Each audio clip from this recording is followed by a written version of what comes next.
I think we can all agree that this has been a remarkable year.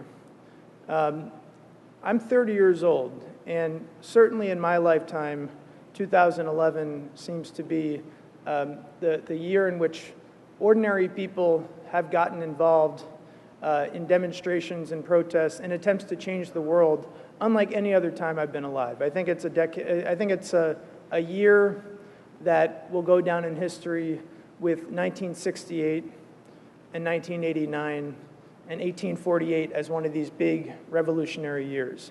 And I'll address this at the end of my talk, but think about how you can take advantage of all of the social unrest that's happening this year.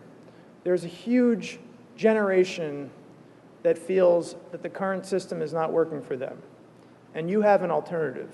This is your moment to reach that generation. And as Mr. Gould said, this generation is living on social media, so it's one of the best ways to reach them. In January, something big happened in Egypt. I wonder if there's anyone here from Egypt. But we all know what happened. And it couldn't have happened, I think, without Facebook. This is the We Are All Khalid Said Facebook page. It was started by a young Egyptian who was angry that the police had beaten and tortured a man to death, who simply for going online at an internet cafe and distributing dissident material.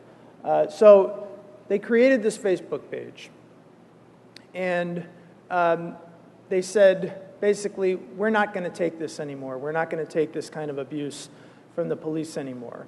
And after the Tunisian uprising led to the fall of Ben Ali, they said, we need our own version of this, and they asked people to go out onto the streets.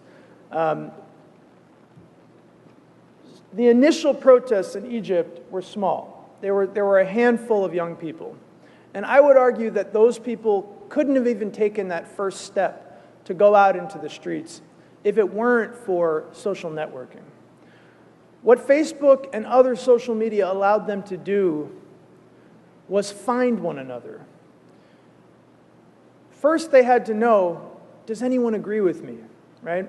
It's a very, very scary thing to stand up against a dictatorial regime that might arrest or torture or even kill you. So before you go out into the streets, you want to make sure that you're not alone. Facebook allowed them to find lots of other people who agreed with them, and it gave them the collective confidence they needed to take those first steps out onto the streets. And of course, that led to this. Hundreds of thousands of more people flooding into Tahrir Square. And those people wouldn't have gone out into Tahrir Square had it not been for those initial brave few people who went out first. We saw the same thing happening in Europe. Of course, we saw some violent demonstrations in Greece and the UK, but we also saw a massive peaceful demonstration in Spain. This is the most significant political event in Spain since the death of Francisco Franco. Then we saw it happening in Israel. The largest protest in the history of Israel took place this summer. 500,000 people took part in this protest. And Israel's population is only, I think, 7 million. So that is a huge percentage of the population was involved in a protest movement.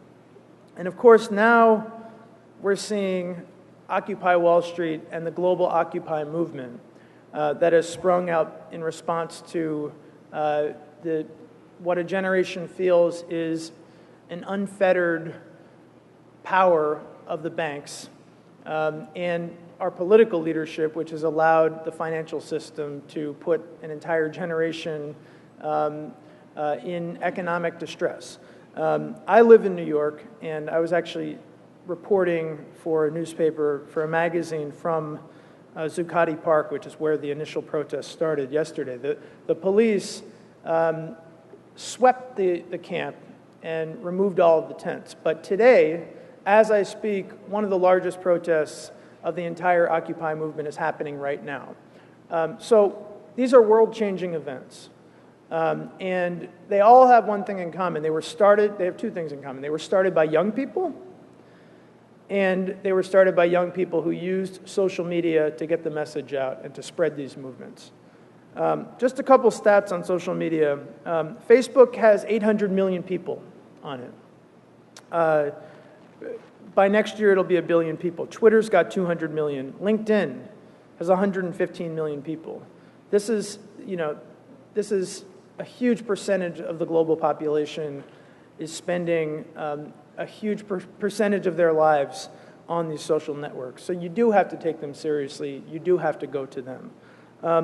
And why is this important? It's important because these technologies, this social media, empowers ordinary people.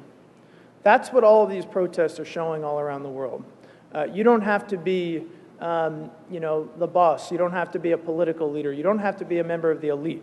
You can be an ordinary person with an internet connection, and you can literally change the world.